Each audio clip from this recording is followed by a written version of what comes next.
नमस्कार साथियों, मैं ममता वशिष्ठ जयपुर राजस्थान से। साथियों, हमारा संविधान हमें एक स्वतंत्र और निष्पक्ष चुनाव कराने की अनुमति प्रदान करता है और जब चुनावी मैदान न होकर एक स्क्रिप्टेड ड्रामा बन जाए तो जनमत की गरिमा पर प्रश्न उठना लाजमी होता है। साथियों, कुछ ही समय पहले 2024 में हरियाणा विधानसभा चुनाव के बाद पंजाब हरियाणा हाई कोर्ट ने भारतीय चुनाव आयोग को दिशा निर्देश दिए थे। निर्देशित किया गया था कि हरियाणा चुनाव से संबंधित फॉर्म 17C और सीसीटीवी फुटेज उपलब्ध कराई जाए। अब आगे वीडियो में आगे बढ़ने से पहले हम ये समझ लेते हैं कि फॉर्म 17C है क्या। फॉर्म 17C संपूर्ण चुनाव का, उससे संबंधित दस्तावेजों का, मतदाता प्रतिशत का संपूर्ण लेखा जोखा फॉर्म 17C में होता है। इसके अंतर्गत इसमें प्रत्येक बूथ पर वोटर्स की संख्या, ईवीएम की पहचान, वो मतदाता जिन्होंने रजिस्टर पर साइन करने के बाद भी वोट नहीं किए और वह मतदाता जिन्हें वोट डालने की अनुमति प्रदान नहीं की गई, कुल मिला के संपूर्ण आंकड़ों का लेखा जोखा फॉर्म 17C में होता है।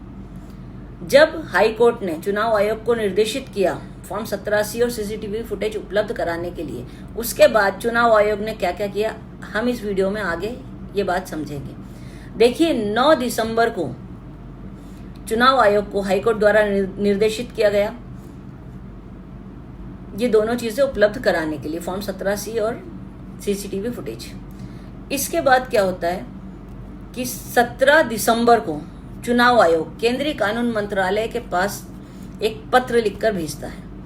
पत्र में जो चुनाव संचालन संबंधित नियम है 93, उसमें संशोधन के बारे में कहा जाता है। 19 तारीख को शायद चुनाव आयोग को पत्र मिलता है और अब पूरी कहानी सुनिए 20 दिसंबर की। 20 दिसंबर के दिन चुनाव आयोग जो प्रस्तावित संशोधन के लिए चुनाव आयोग के अधिकारियों को अपने पास बुलवाता है और उनके साथ केंद्रीय कानून मंत्रालय उनके साथ बैठक करता है और जो प्रस्तावित संशोधन है उस पे कुछ भाषा की आपत्ति जताते हुए ड्राफ्ट वापस चुनाव आयोग को भेज देता है।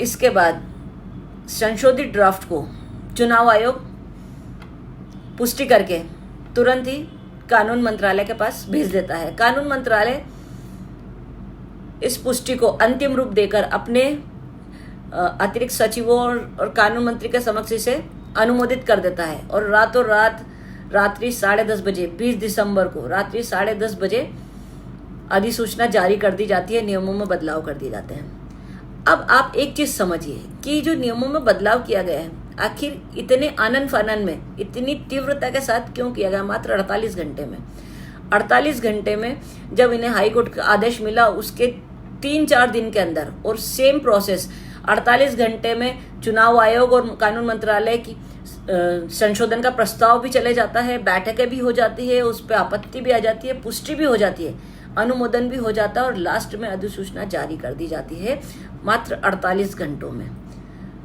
तो ये एक आम इंसान के उसमें, प्रत्येक वोटर्स में, जनता में एक सवाल उत्पन्न करता है कि इतनी जल्दी नियमों में बदलाव करने की आवश्यकता क्या थी और जिन नियमों में बदलाव किया है वह कौन सा नियम है जिसके कारण इतनी आनन फानन में ये सब प्रक्रियाएं मात्र 48 घंटे में पूरी हो गई।